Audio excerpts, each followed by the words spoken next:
দেখছো, ও আমারে সারপ্রাইজ দিব দেখা ও আমার আগে থেকে জানাই নাই।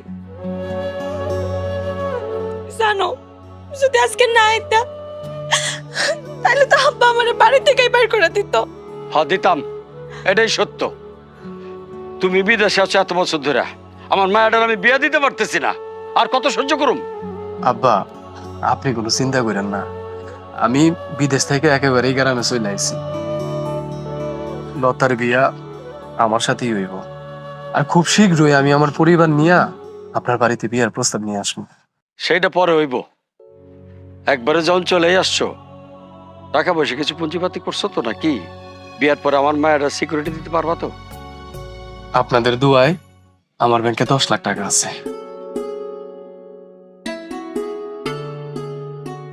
আর সেই টাকাটা আমি বিয়ের আগে লতার নামে লিখা দিব। এটা নিয়ে আপনি কোনো চিন্তাই